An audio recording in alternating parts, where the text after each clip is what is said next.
Good evening friends, it is always a great pleasure to interact with you all. आज जो हमारी चर्चा का विषय है वो बड़ा ही एक इम्पॉर्टेंट एक जजमेंट आया है कैलकाटा हाईकोर्ट का, and this judgement is in the case of LGW industries limited. और ये जजमेंट 13 दिसंबर 2021 का ये एक मामला है, और ये जो मामला है वो बोगस सप्लायर्स के संबंध में जो GST कर प्रणाली में जो कन्फ्यूजन की स्थिति है उसको काफ़ी हद तक क्लियर आउट करता है। और इस जजमेंट जो है ये कारोबारियों के पक्ष में है, और बड़ा ही एक इम्पॉर्टेंट इसमें फाइंडिंग जो कैलकाटा हाईकोर्ट है उसने दी है। पहले तो मैं इसके ब्रीफ फैक्ट्स आप लोगों को समझा दूं।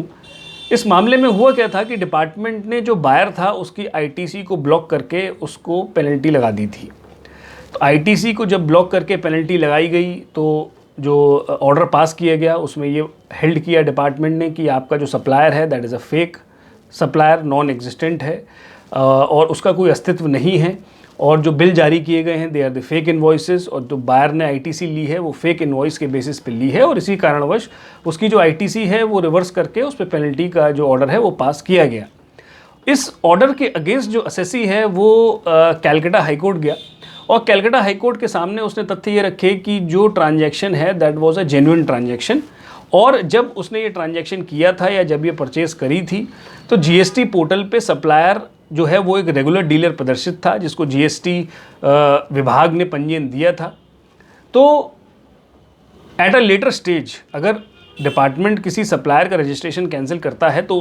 उसका खामियाजा एज अ बायर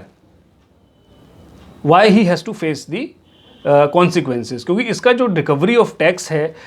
वो that should be from the supplier side. तो इसमें जो डिपार्टमेंट है उसका सबमिशन ये था कि डिपार्टमेंट ने उसकी ITC ब्लॉक करके और ऑर्डर पास किया था, लेकिन जो बायर है he was of the view that कि अगर लेटर कोई ऐसा केस बनता है कि मैंने मान लीजिए माल परचेज किया और उसके 2 साल बाद सप्लायर का रजिस्ट्रेशन कैंसिल हो जाता है तो this is not the fault of the buyer, buyer is helpless in this case. तो ये बड़ा ही इंपॉर्टेंट एक जजमेंट ये है कि हाईकोर्ट ने जो पिटिशनर है LGW इंडस्ट्रीज़ लिमिटेड उसकी बातों को सुना, उसको समझा, उसका संज्ञान लिया, और डिपार्टमेंट को सख्त हिदायत ये दी है कि आप 4 चीज़ें चेक करिए। अगर बायर के पास प्रॉपर वैलिड डॉक्यूमेंट्स हैं रिगार्डिंग द टैक्स इनवॉइस या जो ई-वे बिल है, और payment has been made through the banking channel,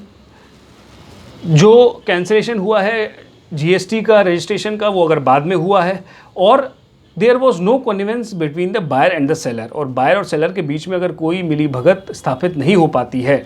the department has to prove that there was a connivance between the buyer and the seller. तो अगर ये सारी चीज़ें इस्टेब्लिश कर देता है बायर तो he should be given the ITC का बेनिफिट उसको देना पड़ेगा। अलावा कैलकाटा हाईकोर्ट ने इस मामले को रिमांड किया है टू दी असेसिंग ऑफिसर जिसने ऑर्डर पास किया था, और उसको बोला गया है उस ऑफिसर को that you have to pass a speaking order, और आप ये सारे जो भी तथ्य, जो भी डॉक्यूमेंट्स, जो भी एविडेंसेस बायर दे रहा है which are proving that the supplier was a genuine supplier at the time of transaction, तो अगर वो सारे प्रमाण स्टैब्लिश हो जाते हैं तो you have to give the credit of that ITC, यानी कि सेलर की गलती का खामियाजा बायर नहीं भुगतेगा।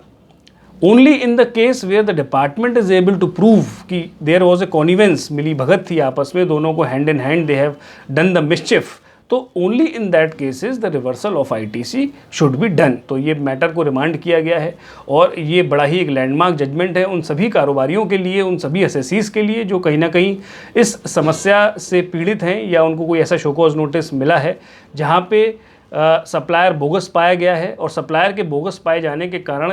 The ITC of the buyer has been reversed. So this is a very landmark judgment which I thought it to bring to your kind notice. So this was all from my side. Thank you and have a nice day. Thank you.